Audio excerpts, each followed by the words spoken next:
Welcome to Audiobooks Vault. In this video, we will summarize the book The Mountain Is You by Brianna Wiest. Let's start.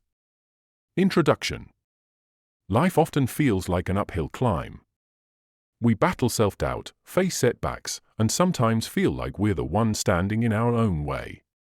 Have you ever asked yourself why you repeat the same destructive patterns or hesitate to embrace the life you truly desire?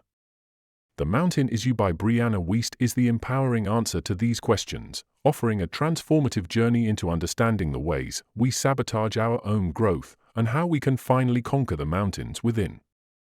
This book isn't just another self-help guide. It's a deep, soulful exploration of the unconscious beliefs and emotional wounds that hold us back. Wiest combines poetic insight with practical strategies, walking readers through the process of confronting their fears, healing old wounds, and rewriting the stories they tell themselves. Each chapter peels back layers of self-doubt and resistance, revealing the potential waiting on the other side of self-sabotage. What sets The Mountain Is You apart is its honesty. It doesn't shy away from the hard truths about personal responsibility, nor does it leave you stranded in despair. Instead, it offers tools to turn your pain into power, your failures into lessons, and your doubts into stepping stones. This is not just a book, it's a blueprint for transformation. If you're ready to stop fighting yourself and start becoming the person you were always meant to be, The Mountain Is You is the guide you've been waiting for. Chapter 1. The Mountain Is You. Chapter 1 of The Mountain Is You by Brianna Wiest serves as the foundation for the book, introducing the central theme that the mountain we face in life is often a metaphor for the challenges we create within ourselves. These obstacles are not just external, they are internal manifestations of unresolved emotions, fears, and limiting beliefs that hinder our growth. The author encourages readers to view these struggles as opportunities for transformation and self-mastery. Self-sabotage as a pathway to understanding. Wiest begins by reframing the concept of self-sabotage. Rather than viewing it as destructive or negative, she suggests that it is a form of communication from our subconscious. Self-sabotaging behaviors are not random, they stem from unmet needs, unresolved trauma, or internal conflicts. For instance, procrastination may arise from fear of failure or perfectionism, while avoidance could signal an underlying sense of inadequacy or anxiety. The mountain symbolizes the internal barriers we construct, which can range from fear of change to deeply ingrained patterns of self-doubt. These barriers may feel insurmountable, but Wiest emphasizes that they exist for a reason. To push us toward greater self-awareness and growth. The mountain is not meant to defeat us, it is meant to be climbed. Recognizing patterns of resistance. One of the key messages in this chapter is the importance of recognizing resistance. Resistance often shows up as excuses, avoidance, or even physical sensations like fatigue or discomfort. Wiest explains that resistance is a natural part of growth, signaling that we are stepping outside our comfort zones. Instead of fearing or avoiding resistance, she advises embracing it as a sign that we are on the right path. By understanding resistance, readers can begin to identify the root causes of their self-sabotage. Wiest encourages readers to ask themselves reflective questions, such as, what am I resisting, and why? What fears or beliefs are holding me back? What do I need to face in order to move forward? The role of emotional intelligence. A central concept introduced in this chapter is the role of emotional intelligence in overcoming self-sabotage. Wiest explains that emotional intelligence is the ability to understand and manage our emotions, as well as to empathize with the emotions of others. It involves recognizing patterns in our emotional responses and learning to process them in healthy ways. The author highlights that many self-sabotaging behaviors arise from unprocessed emotions. For example, anger or frustration might mask deeper feelings of sadness or fear.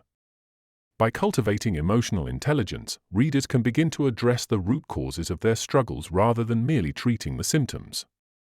Facing the mountain. Self-reflection and accountability. Wiest argues that the first step in climbing the metaphorical mountain is self-reflection. This requires taking an honest inventory of one's thoughts, feelings, and behaviors.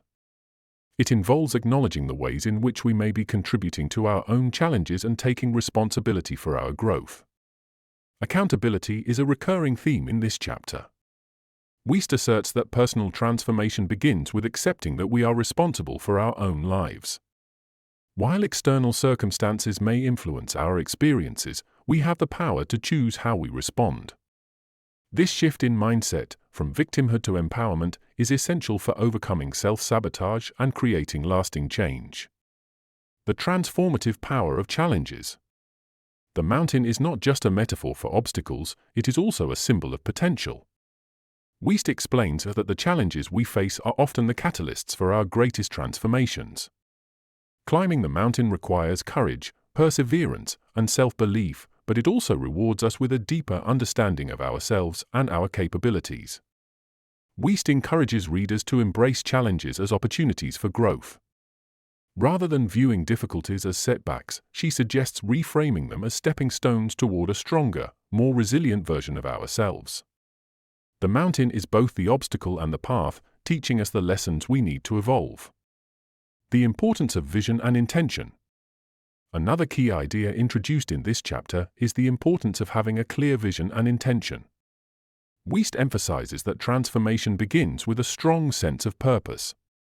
When we have a clear vision of who we want to become, it becomes easier to navigate challenges and stay motivated. Intention serves as a guiding force, helping us align our actions with our goals. Wiest encourages readers to visualize their ideal selves and to use this vision as a source of inspiration. By focusing on the person we aspire to be, we can begin to make choices that support our growth and align with our values. Practical steps for climbing the mountain. To help readers begin their journey of transformation, Wiest offers practical advice. Start small. Break the mountain into manageable steps. Focus on small, consistent actions rather than overwhelming yourself with unrealistic expectations. Cultivate self-compassion. Be gentle with yourself as you navigate challenges. Recognize that growth is a process, and setbacks are a natural part of the journey. Embrace discomfort. Growth often requires stepping into discomfort. Rather than avoiding difficult emotions or situations, learn to sit with them and extract the lessons they offer. Seek support. Transformation is not a solitary journey.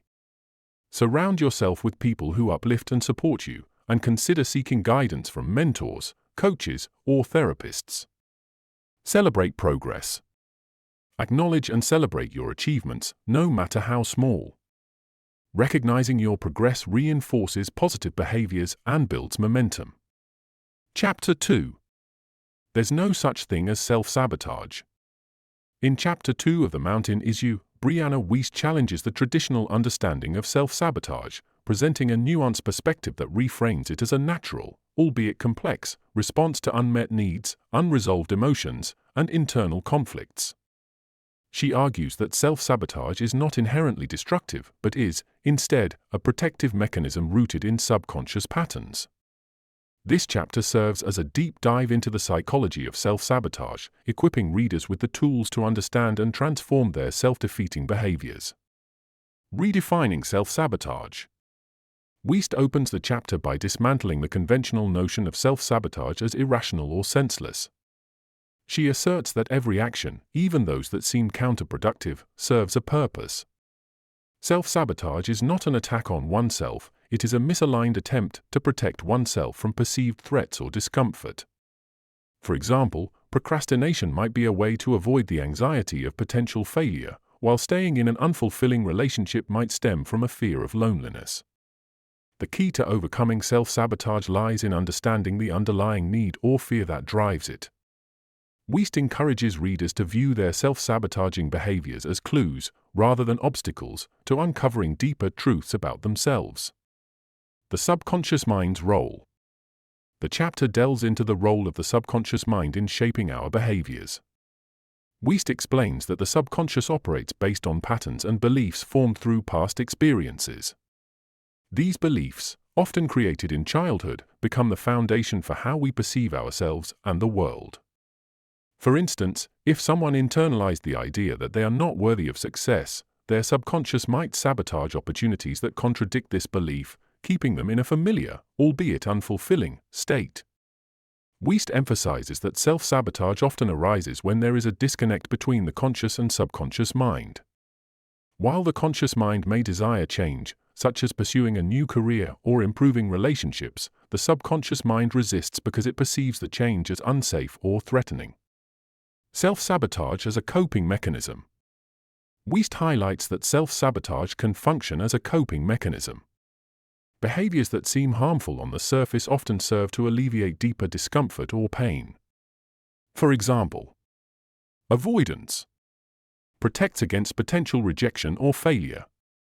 Overworking distracts from feelings of inadequacy or emotional vulnerability.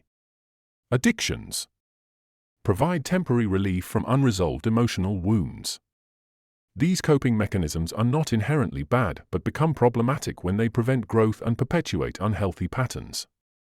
Recognizing self-sabotage as a form of coping allows individuals to approach it with compassion rather than judgment.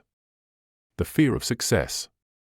One of the surprising insights Wiest offers is that self-sabotage is often driven by a fear of success rather than failure. Success represents change, which can be destabilizing for the subconscious mind. It might bring new responsibilities, expectations, or the possibility of losing what one has gained. For many, the prospect of success feels more unfamiliar and threatening than the comfort of their current struggles. Wiest encourages readers to examine their fears around success and ask themselves questions like, what changes would success bring into my life? Am I prepared to handle those changes? What aspects of success feel overwhelming or unsafe? Identifying core beliefs. A crucial step in overcoming self-sabotage is identifying the core beliefs that drive it. Wiest explains that core beliefs are deeply held assumptions about oneself, others, and the world. These beliefs influence every decision we make and can either empower or hinder us. For example, someone with a core belief of "I am not good enough" might unconsciously avoid opportunities that could prove otherwise because they fear challenging this long-held assumption. Wiest provides practical exercises for uncovering core beliefs, such as journaling, reflecting on past behaviors, and exploring recurring patterns in one's life. Embracing discomfort and change. Wiest emphasizes that growth requires stepping into discomfort. Self-sabotage often arises because the mind resists change, even when it is beneficial. To overcome this resistance, individuals must learn to tolerate discomfort and view it as a natural part of the transformation process. Wiest encourages readers to practice small acts of courage, gradually expanding their comfort zones. For instance, if fear of failure holds someone back, they might start by taking low-stakes risks to build confidence. Over time, these small steps can lead to significant shifts.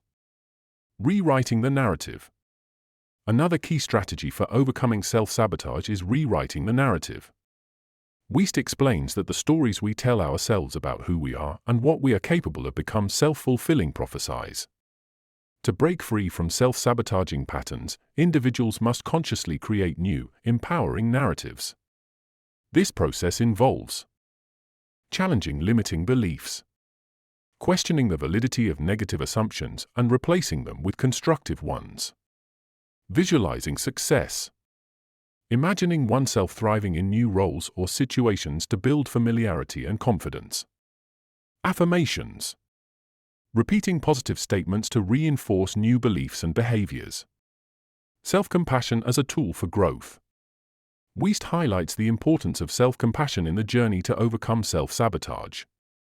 She argues that change is most sustainable when it comes from a place of self-love rather than self-criticism. Instead of punishing oneself for past mistakes, individuals should focus on learning from them and moving forward. Self-compassion involves acknowledging one's struggles without judgment and recognizing that imperfection is a natural part of being human.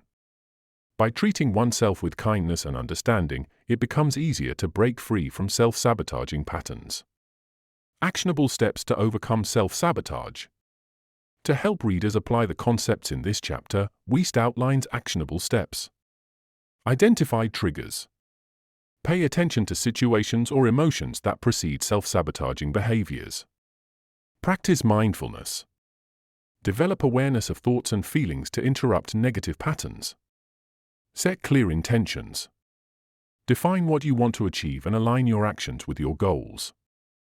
Seek professional support. Consider working with a therapist or coach to address deep-seated fears and beliefs. Celebrate small wins. Acknowledge progress, no matter how small, to build momentum and confidence. Chapter 3. Building Emotional Intelligence. In Chapter 3 of The Mountain Is You, Brianna Wiest explores the critical role of emotional intelligence, EI, in overcoming self-sabotage and achieving self-mastery. Emotional intelligence is the ability to understand, process, and manage emotions effectively, both in oneself and in relationships with others. Wiest emphasizes that building emotional intelligence is a foundational step toward personal transformation because it enables individuals to navigate challenges with clarity, resilience, and compassion. What is emotional intelligence? Wiest begins by defining emotional intelligence as a combination of skills and awareness that allow individuals to respond to emotions in constructive ways.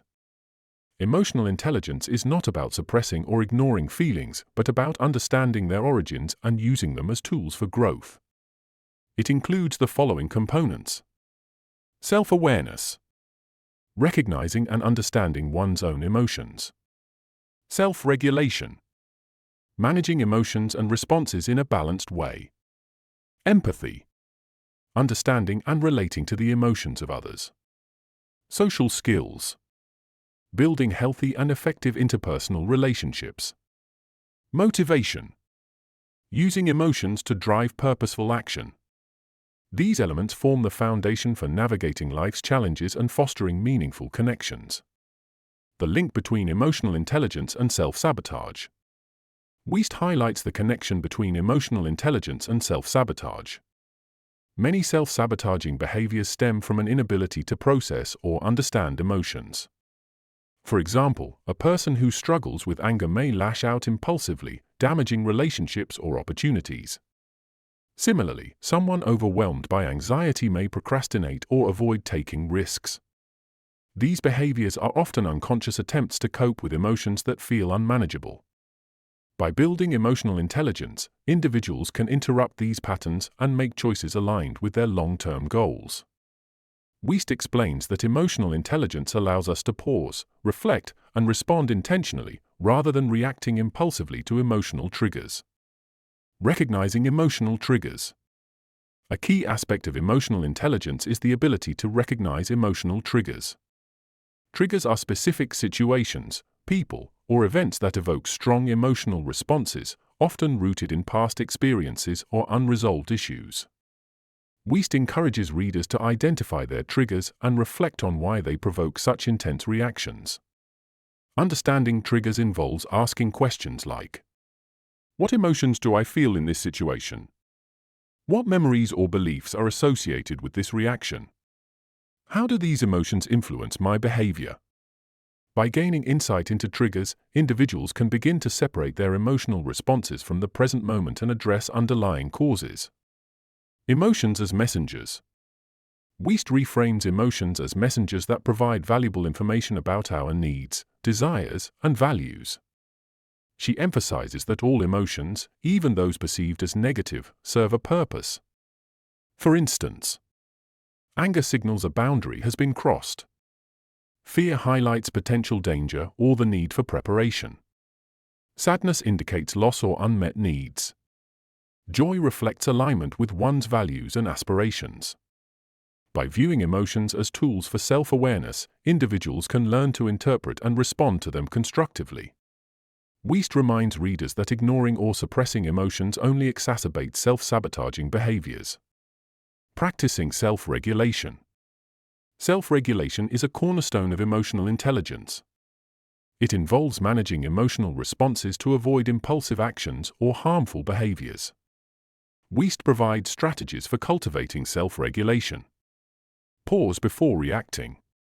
Take a moment to breathe and reflect before responding to emotional triggers. Develop healthy coping mechanisms. Replace destructive habits with constructive practices, such as journaling, meditation, or exercise. Reframe negative thoughts. Challenge unhelpful narratives and replace them with empowering perspectives. Practice gratitude. Focus on positive aspects of life to shift emotional states and reduce reactivity. Self-regulation empowers individuals to navigate difficult emotions without resorting to self-sabotaging behaviors. Cultivating empathy. Empathy, the ability to understand and connect with the emotions of others, is another essential component of emotional intelligence. Wiest argues that empathy fosters healthier relationships by reducing misunderstandings and conflict. It also enhances self-awareness by encouraging individuals to consider how their actions impact others.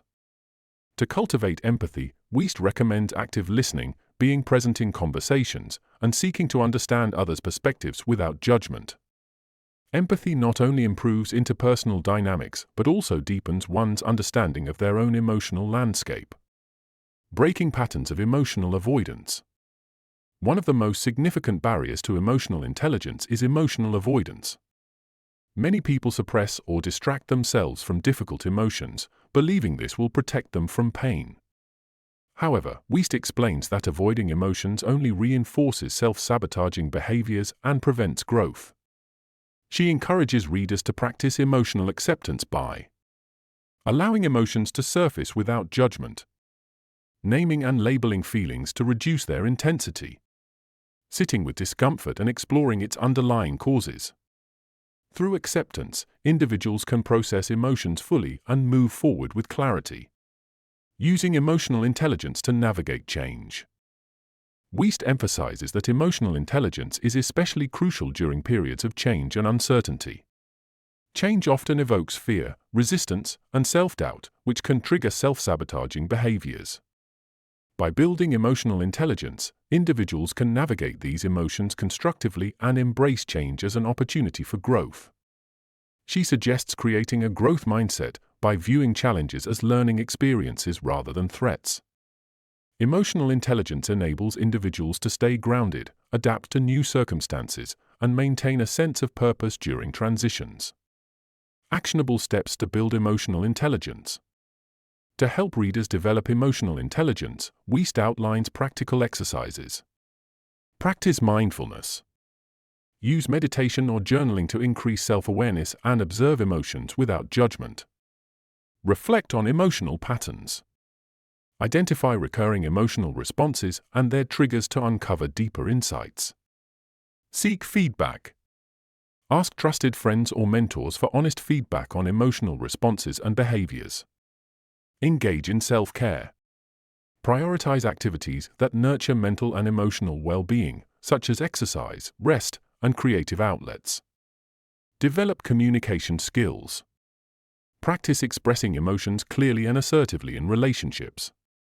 These steps provide a framework for cultivating emotional intelligence and integrating it into daily life. Chapter 4. Getting comfortable being uncomfortable. In Chapter 4 of The Mountain Is You, Brianna Wiest delves into the critical concept of discomfort as a catalyst for growth and transformation. She explains that discomfort is an inevitable and essential part of self-improvement, acting as the bridge between where we are and where we want to be. This chapter encourages readers to embrace discomfort instead of avoiding it, offering strategies to navigate and leverage it for personal development. The role of discomfort in growth. Wiest opens the chapter by emphasizing that discomfort is not a sign of failure or misalignment, rather, it is an indicator of growth. She argues that humans are wired to resist change because the subconscious mind equates familiarity with safety. However, growth requires stepping out of one's comfort zone and facing uncertainty, which often triggers fear, doubt, and resistance. Discomfort, Wiest explains, is a natural response to challenging the status quo. It arises when we push beyond our perceived limits, confront limiting beliefs, or take risks that stretch our capabilities. By reframing discomfort as a necessary part of transformation, individuals can begin to approach it with curiosity and openness. Avoidance versus acceptance. A significant portion of the chapter is dedicated to examining the tendency to avoid discomfort. Wiest notes that many self-sabotaging behaviors, such as procrastination, overindulgence, or staying in unfulfilling situations, stem from a desire to avoid uncomfortable feelings like fear, failure, or vulnerability. While avoidance may provide temporary relief, it ultimately reinforces stagnation and prevents growth. Wiest encourages readers to shift from avoidance to acceptance. Acceptance involves acknowledging discomfort without judgment and understanding that it is a transient state. By embracing discomfort, individuals can learn to move through it rather than being controlled by it. The comfort zone and its limitations. The concept of the comfort zone plays a central role in this chapter. Wiest describes the comfort zone as the psychological space where individuals feel safe and in control. While it provides stability, staying within this zone for too long leads to complacency and missed opportunities for growth. Wiest challenges readers to question the limits of their comfort zones and consider what lies beyond them. She highlights that stepping outside the comfort zone does not mean recklessness, but taking calculated risks that align with one's goals and values. Over time, expanding the comfort zone becomes a habit, making previously daunting challenges feel manageable. Learning to tolerate discomfort. Wiest explains that learning to tolerate discomfort is a skill that can be developed with practice. She likens it to building a muscle. The more one exercises their ability to face discomfort, the stronger and more resilient they become. This process involves gradually exposing oneself to discomfort in small, manageable increments, which allows the nervous system to adapt and reduce resistance. For example, someone afraid of public speaking might start by speaking in front of a small group, then progressively larger audiences. Each step builds confidence and reduces fear, making the experience less intimidating over time. Discomfort as a teacher. Another key theme of the chapter is viewing discomfort as a teacher. Wiest argues that discomfort often points to areas in need of attention, healing, or growth. For instance, feeling anxious about a new opportunity might indicate a lack of self-confidence that needs to be addressed. Discomfort in a relationship might highlight unresolved conflicts or misaligned values. Frustration with a stagnant career might signal a need for change or a re-evaluation of priorities. By listening to the messages behind discomfort, individuals can gain valuable insights into their inner world and take intentional steps toward self-improvement. The power of resilience. Wiest emphasizes that resilience, the ability to bounce back from setbacks, is closely tied to one's ability to endure discomfort. Resilient individuals do not shy away from challenges, instead, they view them as opportunities to grow stronger. Wiest provides strategies for building resilience, including reframing challenges, viewing obstacles as learning experiences rather than threats, practicing gratitude, focusing on the positive aspects of difficult situations to shift perspective, seeking support, building a network of trusted individuals who can provide encouragement and guidance, maintaining a growth mindset, believing that abilities and skills can be developed through effort and perseverance. Resilience enables individuals to face discomfort with confidence and emerge stronger on the other side. Fear of failure and fear of success. Wiest explores two common fears associated with discomfort: the fear of failure and the fear of success. Both fears can trigger self-sabotage and prevent individuals from pursuing their goals. Fear of failure. Often rooted in perfectionism or a fear of judgment, the fear of failure can lead to avoidance and procrastination. Wiest advises readers to reframe failure as a natural part of growth and a valuable source of feedback. Fear of success. Success can bring new responsibilities, expectations, and changes that feel overwhelming. Wiest encourages readers to reflect on their fears of success and challenge the limiting beliefs that underlie them. By confronting these fears, individuals can break free from the cycle of avoidance and step into their potential. Strategies for navigating discomfort. To help readers build comfort with discomfort, Wiest offers practical strategies. Mindfulness practices. Develop awareness of thoughts and emotions to reduce reactivity. Set incremental goals. Break larger challenges into smaller, achievable steps to build confidence. Visualize success. Imagine overcoming discomfort and achieving desired outcomes to build motivation. Reward progress. Celebrate small victories to reinforce positive behaviors. Lean into discomfort. Approach uncomfortable situations with curiosity and an open mind. These strategies provide a roadmap for embracing discomfort and using it as a tool for growth. Discomfort and emotional regulation. Wiest connects discomfort to emotional regulation, emphasizing the importance of managing emotional responses during challenging situations. She advises readers to practice self-soothing techniques such as deep breathing, grounding exercises, or positive self-talk to remain calm and focused in the face of discomfort. By regulating emotions effectively, individuals can approach discomfort with a sense of control and agency, reducing the likelihood of impulsive or self-sabotaging behaviors. Chapter 5. The Cost of Self-Sabotage. In Chapter 5 of The Mountain Is You, Brianna Wiest addresses the tangible and intangible costs of self-sabotage.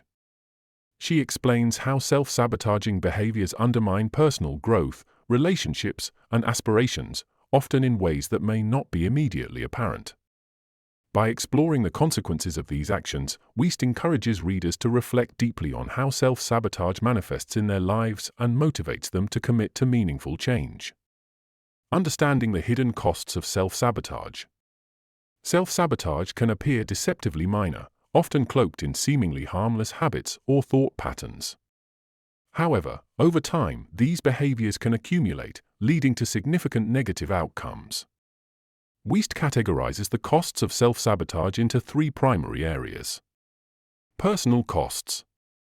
Erosion of self-esteem, confidence, and mental well-being.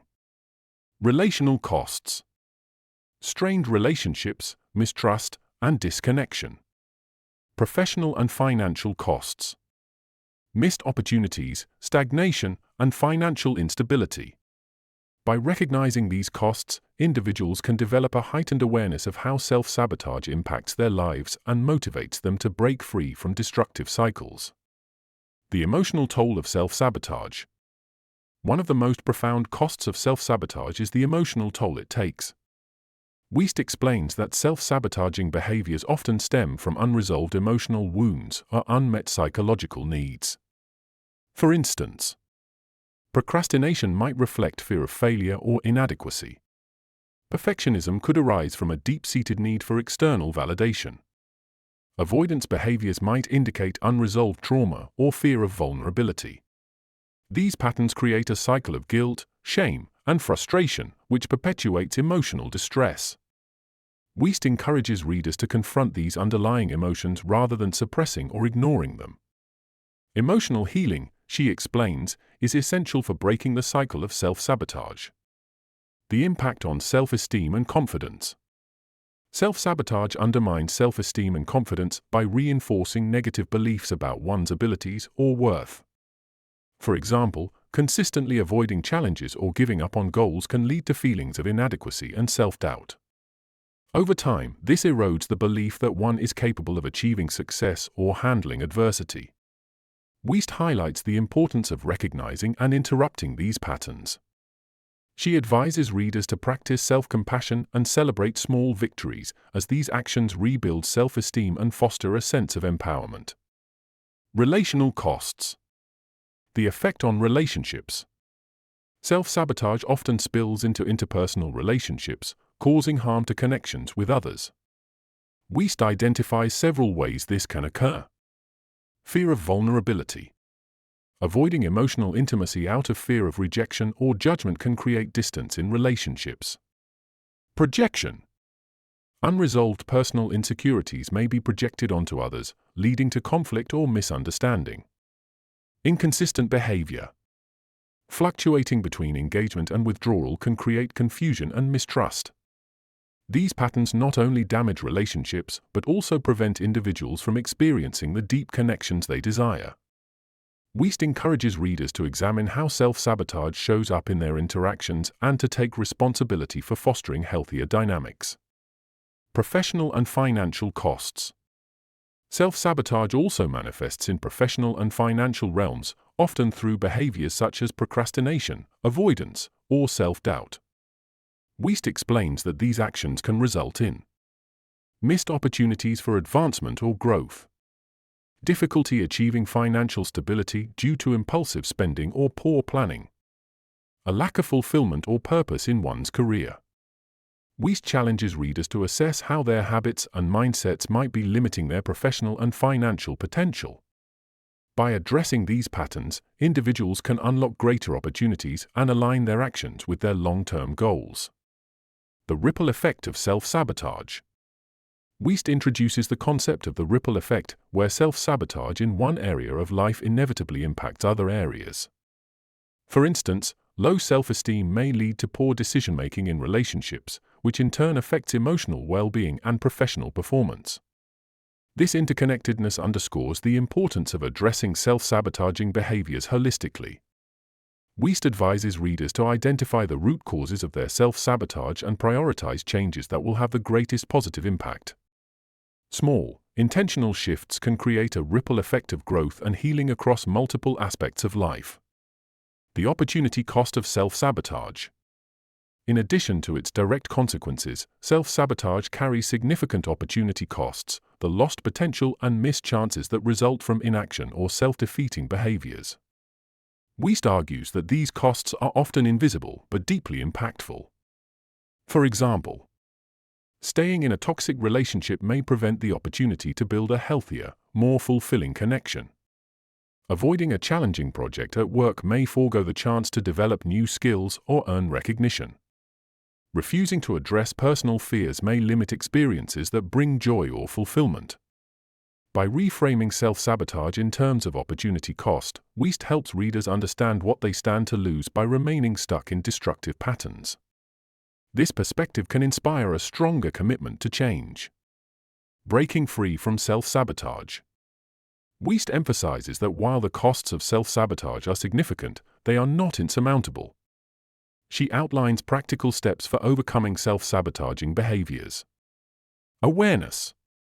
Identify specific actions, habits, or thought patterns that contribute to self-sabotage. Understanding. Explore the underlying emotions or beliefs driving these behaviors. Acceptance. Acknowledge past mistakes without judgment and commit to moving forward. Intentional action. Replace self-sabotaging behaviors with constructive alternatives aligned with long-term goals. Consistency. Practice new habits and mindsets regularly to reinforce positive change. Wiest stresses that breaking free from self-sabotage is a gradual process that requires patience, persistence, and self-compassion. The role of forgiveness and self-compassion. Forgiveness plays a crucial role in overcoming self-sabotage. Wiest explains that many individuals remain trapped in self-sabotaging cycles because they struggle to forgive themselves for past mistakes. This perpetuates feelings of guilt and shame, which fuel further self-defeating behaviors. Self-compassion, she argues, is the antidote. By treating oneself with kindness and understanding, individuals can create a supportive inner environment that fosters healing and growth. Wiest encourages readers to let go of perfectionism and embrace their humanity, recognizing that mistakes are opportunities for learning and resilience. Chapter 6. Healing Your Inner Child. In Chapter 6 of The Mountain Is You, Brianna Wiest delves into the profound process of healing the inner child, a concept rooted in understanding and addressing the emotional wounds and unmet needs from childhood that continue to shape our thoughts, behaviors, and relationships in adulthood. Wiest explains that by reconnecting with and nurturing this vulnerable aspect of ourselves, we can dismantle self-sabotaging patterns and foster genuine self-acceptance and empowerment. The inner child explained. Wiest begins by defining the inner child as the emotional and psychological imprint of our childhood experiences. This part of us carries the beliefs, fears, and coping mechanisms developed during formative years. These early experiences, whether positive or negative, shape our subconscious programming and influence how we perceive ourselves and the world. The inner child represents both the innocent, playful, and curious aspects of our personality and the parts of us that were wounded by unmet needs, trauma, or neglect. Wiest emphasizes that healing these wounds is essential for personal growth and breaking free from limiting patterns. How childhood shapes adult behavior. Wiest explores the connection between childhood experiences and adult behavior, noting that the subconscious mind absorbs and internalizes messages from caregivers, peers, and the environment during early development. These messages form the foundation of our core beliefs and coping mechanisms. For example, a child who was frequently criticized may grow into an adult who fears failure and strives for perfectionism. A child who felt abandoned might develop codependent tendencies or fear of intimacy in relationships. A child who was overprotected may struggle with independence or decision-making. These patterns, while initially adaptive for survival, can become self-sabotaging if left unexamined. By identifying these connections, individuals can begin to rewrite their internal narratives. Signs of a wounded inner child. Wiest outlines several signs that may indicate unresolved inner child wounds. Fear of rejection. Difficulty handling criticism or seeking constant validation. Perfectionism. Striving for unattainable standards to feel worthy or accepted. Emotional reactivity. Experiencing heightened emotional responses to triggers. Self-sabotage. Engaging in behaviors that undermine personal goals or happiness. Difficulty trusting others. Struggling to form close, trusting relationships.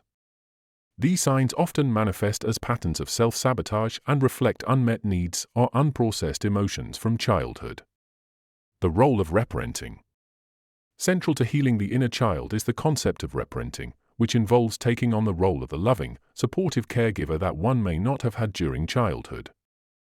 Wiest explains that reparenting is about meeting the needs of the inner child in the present, providing the love, validation, and guidance that were missing in the past. Key aspects of reparenting include self-compassion, offering kindness and understanding to oneself, especially in moments of struggle. Setting boundaries, establishing and enforcing boundaries to create a sense of safety and respect. Emotional regulation, learning to manage emotions effectively and soothing the inner child during times of distress. Affirmation, replacing negative self-talk with affirming and supportive statements. Reparenting allows individuals to cultivate a sense of self-worth and security that is independent of external circumstances. Confronting and healing core wounds. Wiest encourages readers to identify and confront the core wounds that drive their self-sabotaging behaviors. These wounds often stem from unmet emotional needs, such as the need for love, validation, or safety. Healing these wounds requires awareness, recognizing how these wounds manifest in thoughts, emotions, and behaviors. Processing emotions, allowing oneself to feel and release suppressed emotions, such as anger, sadness, or fear. Forgiveness, letting go of resentment toward those who may have contributed to these wounds, including oneself. Wiest explains that healing is not about erasing the past, but integrating it into a narrative of resilience and growth. Nurturing joy and playfulness. Another critical aspect of healing the inner child is reconnecting with the joyful, playful aspects of childhood. Wiest notes that many adults suppress their playful side due to societal expectations or self-imposed limitations. However, playfulness is a vital component of emotional well-being and creativity. Readers are encouraged to engage in activities they enjoyed as children, such as drawing, dancing, or exploring nature. Create space for spontaneity and fun in their daily lives. Approach life with curiosity and wonder, embracing the perspective of their inner child. By nurturing joy and playfulness, individuals can balance the work of healing with moments of lightness and renewal. Breaking free from shame. Wiest addresses the pervasive influence of shame on the inner child and adult self. Shame is often rooted in early experiences where one's needs, emotions, or actions were invalidated or judged.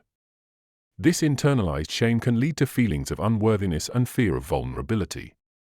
To overcome shame, Wiest advises challenging negative beliefs, questioning and reframing the beliefs that perpetuate shame, seeking connection, sharing one's experiences with trusted individuals to reduce feelings of isolation, practicing self-acceptance, embracing imperfections and recognizing inherent worthiness.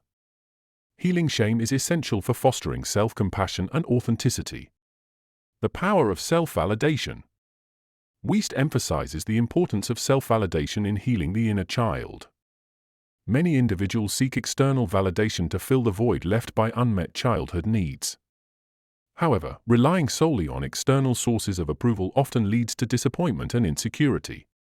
Self-validation involves acknowledging one's feelings, needs, and achievements without seeking external approval. Celebrating personal growth and progress, regardless of others' opinions. Trusting one's intuition and decision-making abilities. By learning to validate themselves, individuals can build a sense of inner security and independence. Rewriting the narrative. Wiest concludes the chapter by highlighting the transformative power of rewriting the narrative of one's life. While the past cannot be changed, the meaning assigned to it can. Individuals can choose to view their experiences through a lens of empowerment, recognizing their strength and resilience in overcoming challenges. Rewriting the narrative involves identifying limiting beliefs inherited from childhood and replacing them with empowering ones.